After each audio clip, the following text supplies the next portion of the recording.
Hello and welcome to our nightly news. These are the headlines. The President of the Republic, Supreme Commander of the Armed Forces, Minister of National Defense, presided over a Council of Ministers meeting in which the results of the General Agricultural Census were revoked.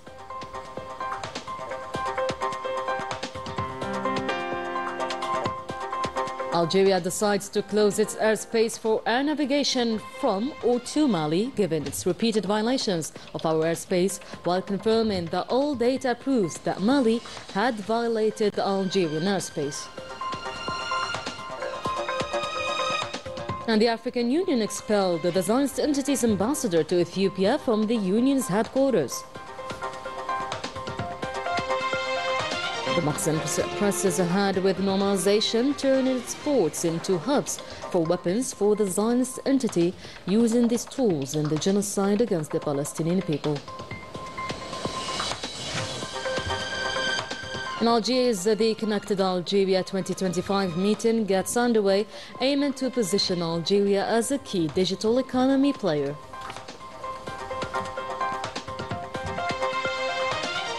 Welcome back, everyone. First of all, the President of the Republic, Supreme Commander of the Armed Forces, Minister of National Defense, Abdelmajid Tebboune, chaired a Council of Ministers meeting on Monday, which reviewed a draft law on endowments, as well as presentations including the launch of 5G mobile networks and the results of the General Agricultural Census. Following the presentation by the PM on the government activity over the past 2 weeks and the interventions of the ministers, the President of the Republic issued the following orders, instructions and directives. Regarding the draft law on endowments, following discussion and the Council of Ministers' approval of the draft law on endowments, the President of the Republic ordered the adoption of digital mechanisms at all stages of the census of endowments under the religious affairs sector. Regarding the presentation on the progress of digitization, and after listening to a new detailed presentation by the High Commissioner for Digitization on the progress of the comprehensive digitization project, the President set the end of 2025 as the final deadline for complete census of state-owned assets across the national territory in order to establish a database ahead of the preparation of the 2026 finance law. Regarding the launch of 5G mobile network, the President of the Republic ordered a thorough and comprehensive study of this type of mobile service to ensure the process integrated and efficient by all technological and financial standards, aiming to produce positive impacts on the development and support of the national economic system on one hand, and to provide the best and highest quality technological services to citizens on the other. Regarding the results of the General Agricultural Census, the President affirmed that this census is of a great importance for making appropriate decisions, modernizing the agricultural sector and strengthening its strategic role in achieving food security. In this context, the President instructed the Minister of Agriculture to thoroughly account for all national agricultural production across its branches, to include livestock by type and their national distribution, the progress of irrigated land coverage and the number of fruit trees by category, in particular olive and palm trees, across the national territory. The Council of Ministers concluded by approving bilateral cooperation agreements. And the Algerian government has decided to close its airspace to Mali as of Monday due to repeated violations, according to a statement from the Ministry of National Defense. In light of the repeated violations of Algeria's airspace by the Republic of Mali, the Algerian government has decided to close its airspace to all air traffic to and from Mali, effective April 7, 2025. Algeria has expressed its profound disapproval of the statement issued by the transitional government of Mali, as well as the statement from the Confederation of Sahel States College of Heads of State, according to a statement released by Algeria's Ministry of Foreign Affairs, National Community Abroad and African Affairs on Monday. In its statement, the transitional government of Mali has made serious accusations against Algeria. Despite the gravity of these baseless allegations, they are nothing more than desperate attempts to deflect attention from the severe failure of the coup plot, which continues to plunge Mali into a spiral of insecurity, instability, destruction and deprivation. Algeria firmly rejects these desperate attempts, evident in the malicious and unfounded behavior through which the junta in Mali vainly seeks to make our country a scapegoat for the setbacks and failures that the Malian people are paying the heaviest price for.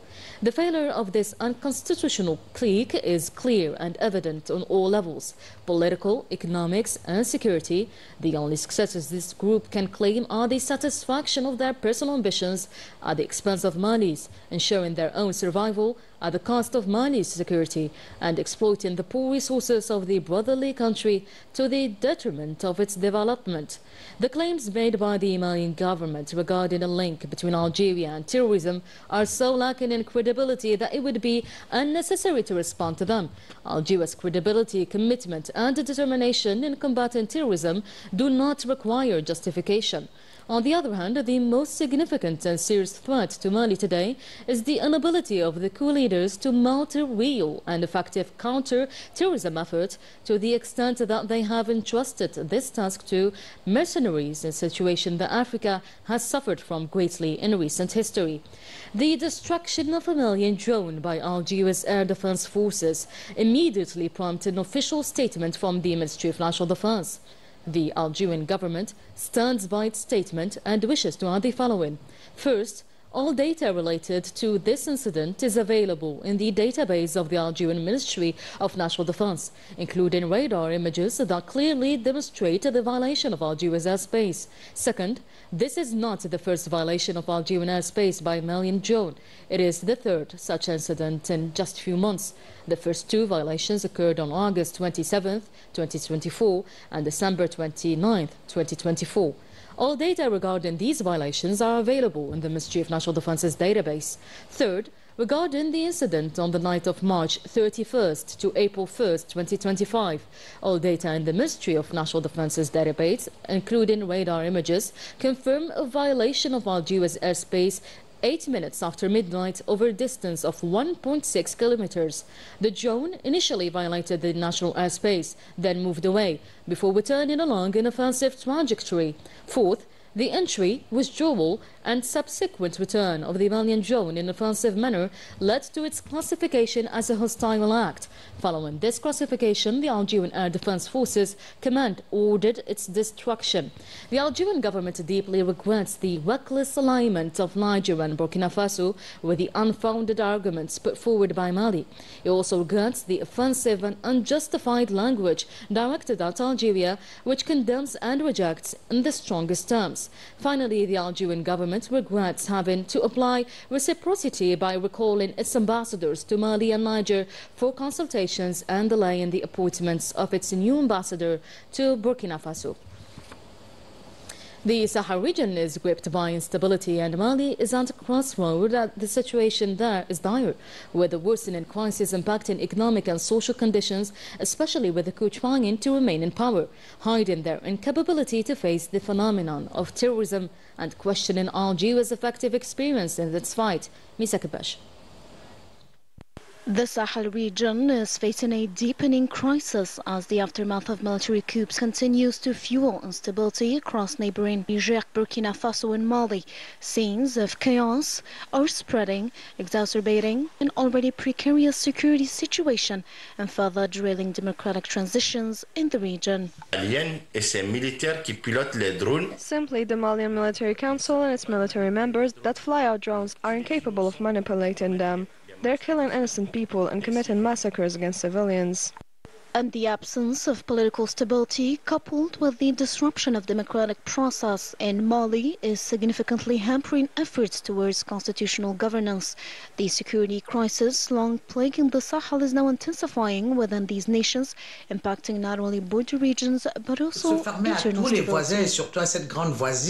Isolating from all neighbors, especially the bigger neighbor that could have protected us, because we all know that if Algeria wanted to bother Mali, it could have done that a very long time ago by recognizing its independence of Asawad as a state. Algeria didn't do that. It only demanded the holding of elections so it could be serene and negotiate on diplomatic, political, social and economic partnership. But Mali isn't able to come out of this spiral of conflict and cooperate with everyone to not organize elections because it cannot maintain the political, social, economic and security crisis. À sortir de cet engrenage des conflits à créer avec tout le monde pour ne pas organiser les élections, parce qu'elle n'arrive pas à juguler la crise politique, sociale et économique. Mali finds itself on the verge of a crisis marked by intersecting military coups, escalating armed violence, and a precipitous economic collapse. The strained relationship between the Malian people and the ruling clique is palpable, caught between a military regime seeking popular legitimacy and civilian institutions struggling to assert authority.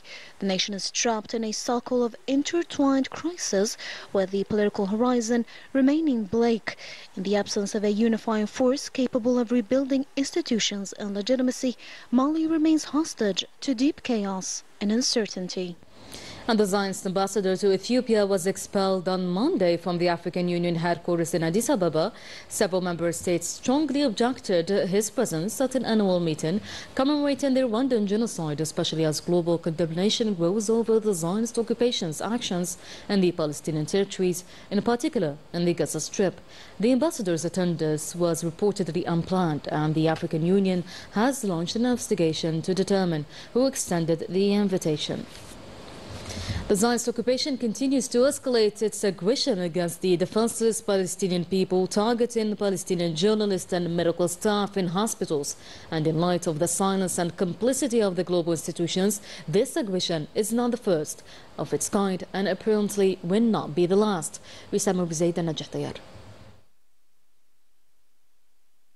The Zionist entity carried out a new atrocity today, bombing a tent in Khan Yunis sheltering journalists, leading to the martyrdom of the two journalists, Ahmed Mansour and Hilmi al-Faqawi, and the others suffered severe burns, exposing once more the occupiers' barbaric nature.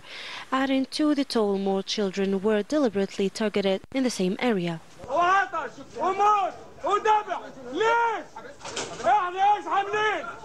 The journalists were brutally targeted and killed for their truthful reporting only, striving to show the world the Zionist crimes. Their only aim was to help save their people from the Zionist killing machine, yet they were silenced like many before them, murdered by the bloody hands of the Zionist occupation for daring to speak the truth. This is a crime against humanity. They were targeted with no prior alarm. We are only a mean to transfer the real image and message of our people's suffering. This is our duty as journalists.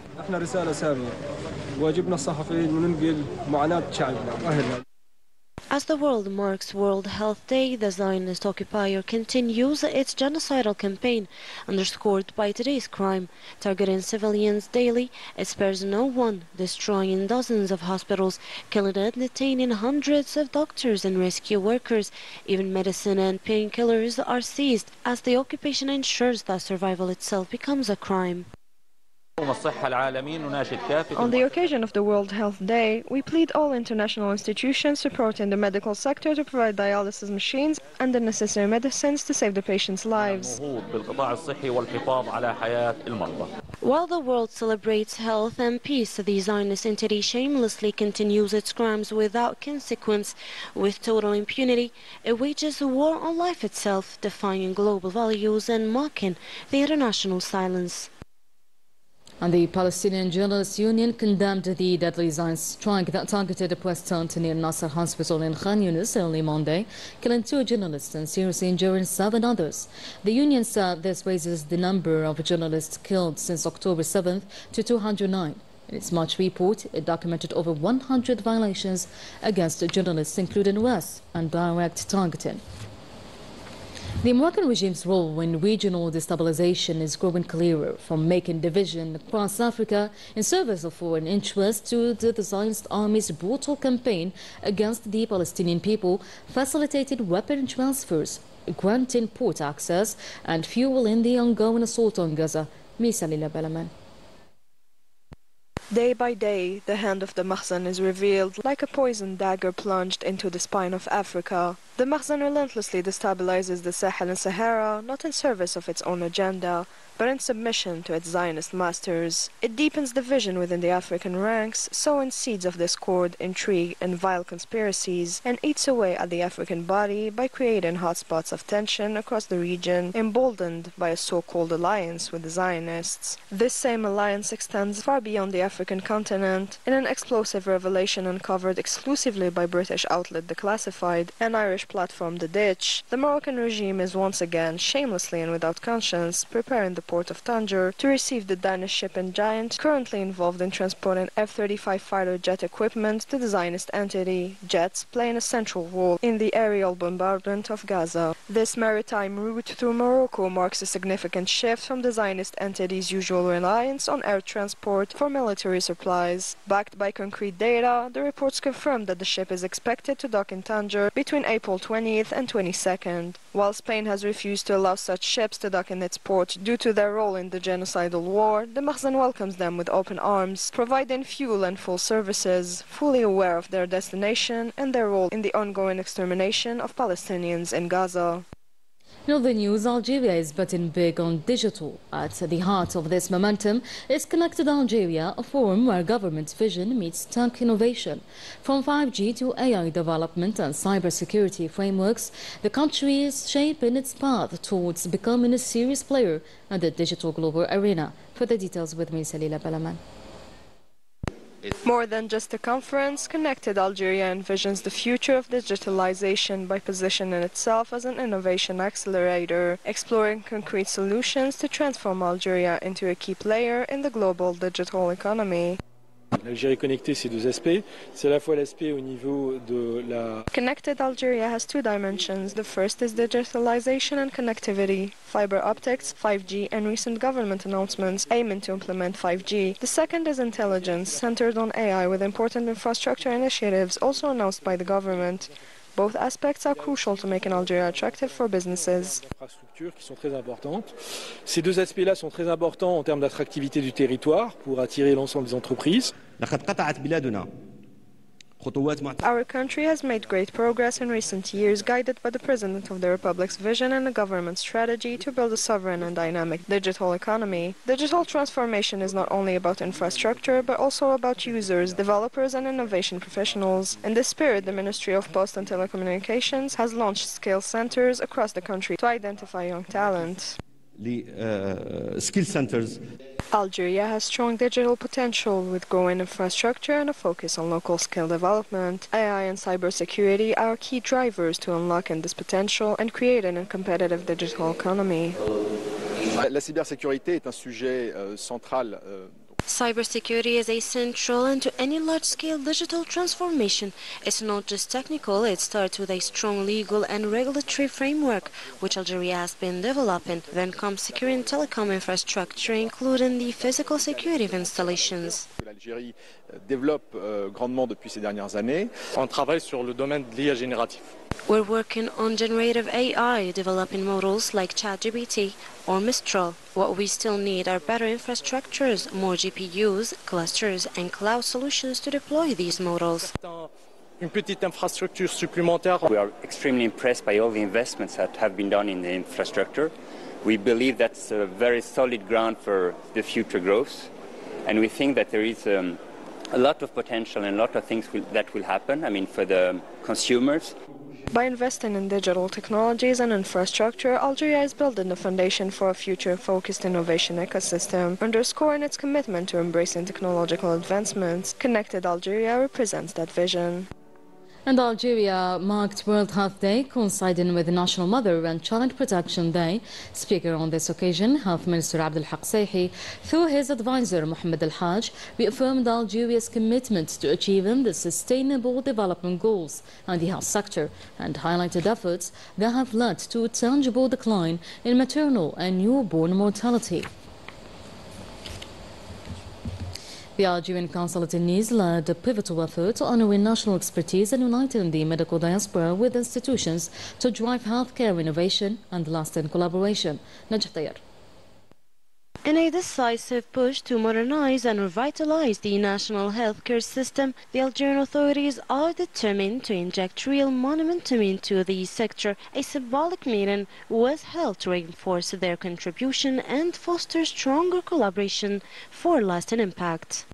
I'm really pleased to be taking part of this event organized by the Consulate of Algeria in Nice, which aims to bring together all medical knowledge both from a treatment and professional point of view. We had the opportunity to exchange a great deal with the community, and we realize that we're extremely rich in terms of knowledge and logistics. We've joined forces with the University of Tlemcen in Oran and a medical company in Oran as well to start transferring technology through distance learning. Today, we've had great proof of a magnificent synergy, and the consul and his colleagues have demonstrated that we can mobilize the Algerian competences. The proof is a professor from Canada who was born in Nice and who is one of the international references in bioinformatics, has been collaborating with Algeria for over 2 years. The importance and the special attention paid by the authorities will allow the innovative approach that can generate a significant impact on the development of the country. In the case of Algeria, I would say that this new era that characterizes the new Algeria gives us the ability to improve ourselves and be proud of our past, confident in our presence, and a bearer of promise and hope. This initiative also aimed to strengthen the transfer of cutting-edge medical technologies and deepen the involvement of the Algerian professionals abroad in the national training efforts. The strong and active presence of the elites and the skills of our national community established abroad is called upon to play a central and essential role in the development and modernization of the health sector through the sharing of their successful experiences and expertise with their counterparts working in Algeria. This engagement serves as both a symbol of unity and a catalyst for renewed collaboration between the Algerian diaspora and the health sector, as the study day also reaffirms the enduring connection between Algerians abroad and their homeland. And the Minister of Communication now, Mohamed Mizian, received a delegation from CNN, including senior executives from its international partnership team. Talks focused on future cooperation, including the possible opening of a CNN bureau and digital platform branch in Algeria. The sides also discussed partnerships to launch a joint training academy for journalists. And that was it for today's news. Thank you so much for watching. I'll see you soon.